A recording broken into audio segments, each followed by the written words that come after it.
It ain't the left side or the right side, then it must be the fin side. Inside. It ain't the left side. Thank you, Solo D. Welcome to another episode of On the Fin Side here with Kat and Paul Pickin. You can follow us on Facebook, Twitter, Spreaker, iTunes, YouTube, iHeartRadio, and on Spotify. Be sure to check out our merchandise store as well, onthefinside.threadless.com. The Dolphins go to Cincinnati this weekend for a noon Central Time, 1 Eastern game against the Cincinnati Bengals at Paul Brown Stadium. We have a special guest with us here tonight, Rebecca Toback from the Cincy Jungle. You can follow them at Cincy Jungle, just like it sounds, on Twitter. I always go over there before the Dolphins play the Bengals and throughout the season as well. Rebecca, thanks for joining us tonight. Tell us a little bit about yourself. Well, I am a big Bengals fan. I actually live in New York City, though, and I cover all of the NFL for SB Nation in addition to what I do for Cincy Jungle. Perfect. Sounds great. So we'll be sure to pick your brain for some other teams that are not the Bengals throughout the year. But speaking of the Bengals, they're off to a 3-1 start, with their only loss being a tough road loss against Carolina a couple of weeks ago. They're averaging 31.5 points per game through the first 4 weeks. What is the general feeling among Bengals fans about this 3-1 start? I think the emotions in Cincinnati are really positive right now, and pretty surprisingly positive. So coming into the season, I expected the Bengals to win their first 2 games. And when they did that, I was almost kind of surprised that my prediction came true, because they not only won those 2 games, but they won them relatively easily and putting up 32 points in both of those games. And if you've watched Andy Dalton, which I don't expect that you guys actually have yet, but you will this weekend, he's looked really different. He looks, confident in himself. He looks confident in his receivers. He just has it's a really different looking Bengals group. So I think that fans are buying into the team, and every week it's just like a little more confidence as we go. And even the loss to the Panthers, it was, they lost for a lot of reasons. A lot of injuries happened in that game and prior to that game. But I think fans are feeling pretty confident heading into this matchup with the Dolphins. Yeah, and looking down the Bengals depth chart on offense, you know better than I do, the offensive line has been a major problem for them over the last few years.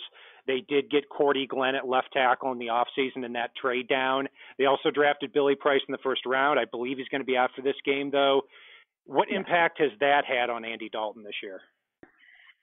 Interestingly, the offensive line still hasn't been all that great. It is definitely a huge, huge improvement from last year, but basically anything would have been a huge improvement from last year. And Cordy Glenn actually had a really bad game last week in Atlanta. He allowed 2 sacks, I think 6 hurries. He's allowed more pressures than almost anyone on the offensive line, and I think ranks 7th worst in the league in pressures allowed. So he has been surprisingly not the highlight of the line. That's definitely Clint Bowling at left guard, who's next to him. And they were actually college teammates too, so they're very used to playing together. Glenn is doing much better than Cedric Ogbuehi, who has actually been, he was our first round pick in 2015 and has been a healthy inactive the entire season so far. So that tells you a lot when a first round pick is inactive on game day for no reason at all. So the offensive line is still struggling, but it's been better. So it's a work in progress. At the wide receiver spot, through 4 weeks, interestingly enough, A.J. Green is not the Bengals' leading receiver. It's Tyler Boyd, who at this point last year looked like he was struggling a lot in the NFL, but he settled in the slot. What type of impact has he made this year? Oh, it's been so huge. He has basically become Andy Dalton's security blanket, which honestly was Tyler Eifert in the time that he's been healthy, and now he's gone for the year. So having Boyd be someone that Dalton can trust has been really awesome and fun to watch, and he's just been performing at a ridiculous pace. On Sunday in Atlanta, he had, I think, 11 catches, and 9 of those went for first downs, and 4 of those were first downs on the final game-winning drive. So he's just been super reliable, and it's really been awesome to watch. 2 back-to-back 100-yard receiving games after never having 100 yards in any game the first 2 years of his career. And poor Tyler Eifert. I mean, it's got to be frustrating watching this guy because every time he's on the field, he plays well. Former first-round pick, a player Paul and I were looking at as a first-round pick for the Dolphins in 2013. Yeah, had a great start to the year. How do the Bengals plan on replacing his production? I mean, you really just cannot replace his production. They've had to now every single year he's been on the team. He has never made it through a season healthy. So they've replaced him every single season that he's been in Cincinnati, but you really can't replace him. So Tyler Kroft and CJ Uzoma are the other two top tight ends on the team. And I think Kroft will mostly be used as a blocker, even though last year Kroft really was the one who stepped up when Eifert was out. But I expect Uzama to take on more of the pass-catching role that Eifert played and Kroft to be used as a blocker in most situations, though they'll both do a little of everything. So I think the Bengals will see who gets hot and hope that one of the two of them can step up a little bit, which I imagine they'll do, but you really can't replace Eifert.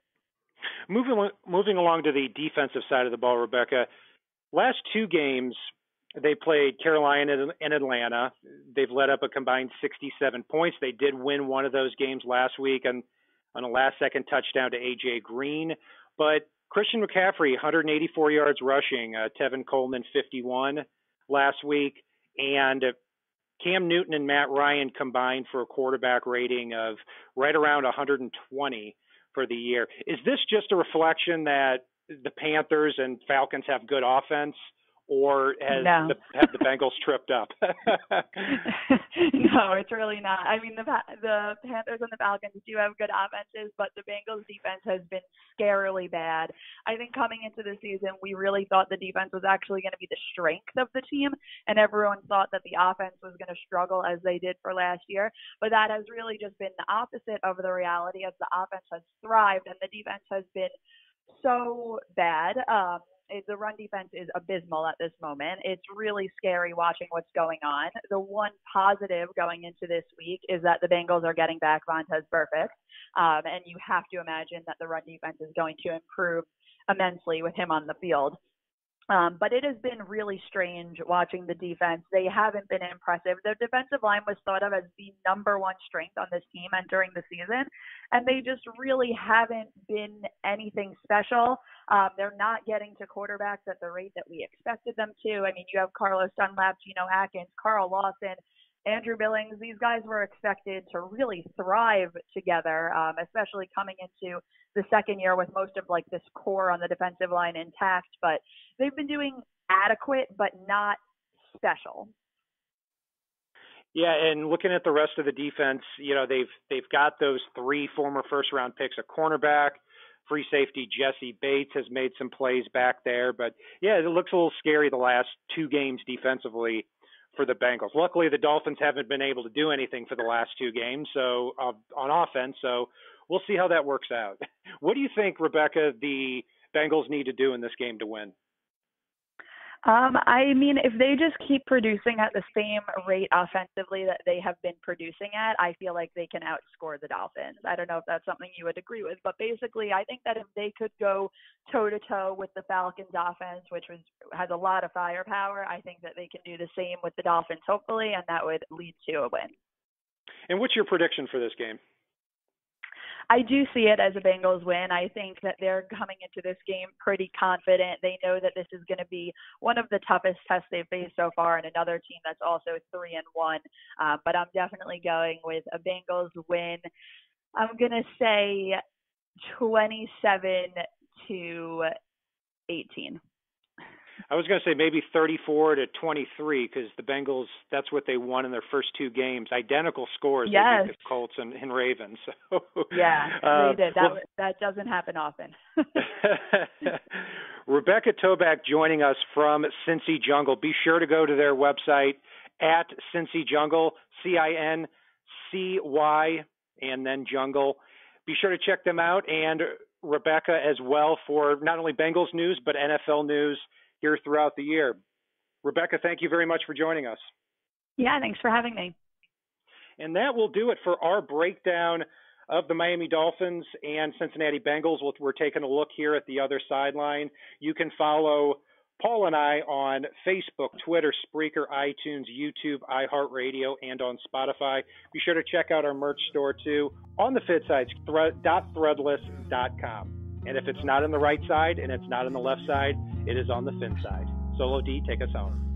It ain't the left side or the right side, and it must be the fin side. Inside. It ain't the left side or the right side, and it must be the fin side. Listen, Dolphins